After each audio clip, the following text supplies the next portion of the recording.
کوئی کام شروع کرنے سے پہلے ہمیں بسم اللہ پڑھنے کا حکم ملا ہے، جس کا مطلب ہے کہ شروع اللہ کے نام سے جو بڑا رحمان اور رحیم ہے۔ قرآن پاک میں ہر سورت کا آغاز بسم اللہ سے ہوتا ہے، لیکن سورہ توبہ وہ واحد سورت ہے جس کے آغاز میں بسم اللہ نہیں۔ قرآن کے کسی بھی حصے کی تلاوت کرنے سے پہلے بسم اللہ پڑھنا لازم ہے، کیونکہ بسم اللہ کے بغیر کوئی سورت یا کوئی آیت پڑھنے سے ایک انسان اس بڑی فضیلت سے محروم ہو جاتا ہے جو قرآن کی ان آیات کی تلاوت کرنے سے اس کو حاصل ہوتی ہے۔ لیکن سورہ توبہ کو بسم اللہ کے بغیر تلاوت کرنے کے پیچھے کون سا بڑا راز ہے؟ اس ویڈیو میں ہم اس راز کو جاننے کی کوشش کریں گے۔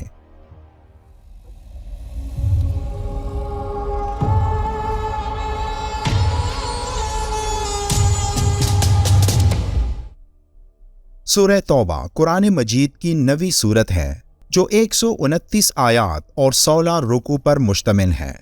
قرآن کی باقی سورتوں کی طرح سورہ توبہ میں بھی ایسے گہرے راز موجود ہیں جنہیں اگر ایک انسان نے جان لیا تو یقیناً اس نے کامیابی حاصل کر لی۔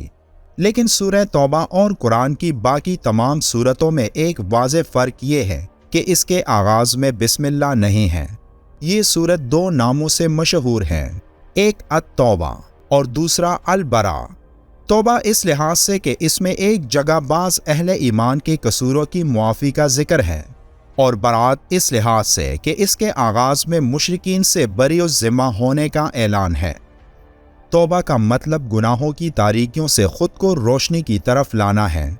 وہ روشنی جس میں اللہ کا خاص انعام ایک انسان کے لیے موجود ہوتا ہے، اور جس کو توبہ کرنے کی طاقت ملے تو اصل میں وہی شخص کامیاب ہوتا ہے، بشرط یہ کہ وہ اپنی توبہ پر مرتے دم تک قائم رہے۔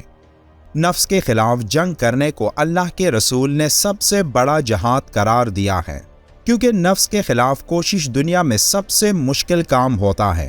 اور جو نفس کو قابو کرنے میں کامیاب رہا تو پھر اسے دنیا کی کوئی طاقت اللہ کے احکاموں کی تکمیل سے نہیں روک سکتی۔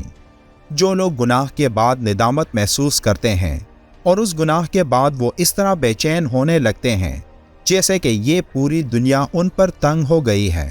تو تب وہ اللہ سے جب اپنی گناہ کی معافی طلب کرتا ہے تو اللہ اس کی توبہ قبول کرتا ہے۔ اس حالت کو سورہ توبہ میں نہایت خوبصورتی سے بیان کیا گیا ہے، جس کی ایک آیت میں ان 3 افراد کا ذکر ہے جو حضرت محمد صلی اللہ علیہ وآلہ وسلم کے ساتھ غزوہ تبوک میں شدید گرمی اور کٹھن سفر کی وجہ سے شریک نہیں ہوئے تھے۔ پھر جب اس غزوہ سے آپ صلی اللہ علیہ وآلہ وسلم واپس تشریف لائے تو وہ 3 افراد آپ کے پاس معافی مانگنے پہنچے، تو آپ نے ان سے بات کرنے سے انکار کر دیا، یہاں تک کہ ان کے خاندان والوں نے بھی ان کے ساتھ بول چال بند کر دی۔ پھر سورہ توبہ کی آیت 118 میں اللہ کا ارشاد ہوا،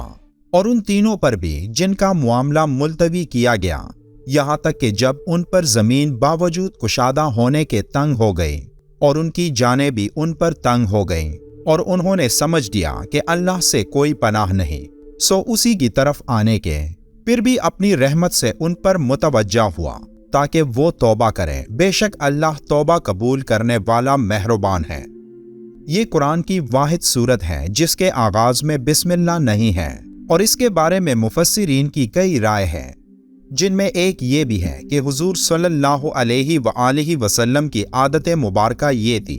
کہ جب بھی کوئی آیت نازل ہوتی تو آپ صلی اللہ علیہ وآلہ وسلم صحابہ کو بلا کر اس آیت کو جس جگہ جس صورت میں لکھنا ہوتا تھا بتلا کر اس آیت کو لکھوا لیتے۔ لیکن یہ آیتیں جنہیں سورہ توبہ کے نام سے جانا جاتا ہے،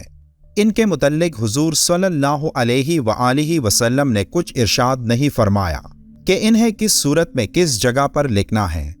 اس لیے ایسا سمجھا جا سکتا تھا کہ یہ بھی ایک مستقل صورت ہوگی۔ تاہم سورہ انفال کی آخری اور سورہ توبہ کی ابتدائی آیات کے مضامین میں مناسبت پائی جاتی ہے۔ دونوں صورتوں میں مناسبت کی وجہ سے سورہ توبہ کو سورہ انفال کے بعد رکھا گیا۔ دوسری طرف جب ایک صورت کو دوسری صورت سے علیحدہ کرنا ہوتا تو بیچ میں بسم اللہ لکھی جاتی تھی تاکہ یہ معلوم ہو کہ دونوں صورتیں الگ الگ ہیں۔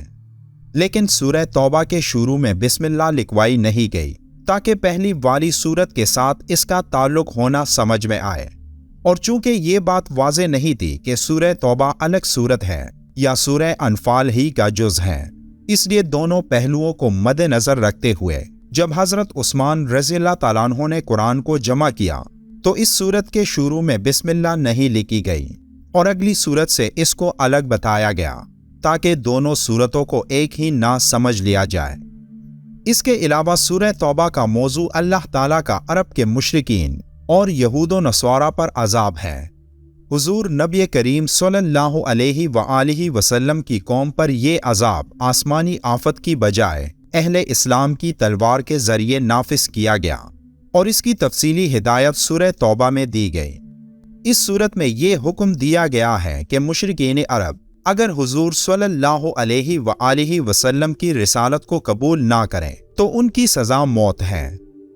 سورہ توبہ کے شروع میں بسم اللہ کے ذکر نہ ہونے کی اصل وجہ بھی یہی ہے کہ سورہ توبہ میں قہر و جلال اور منافقین پر غیظ و غضب اور ان سے بیزاری کا ذکر ہے، اور بسم اللہ الرحمن الرحیم میں رحمت کا بیان ہے، اور رحمت کے ساتھ فوراً زحمت کا ذکر مناسب نہیں۔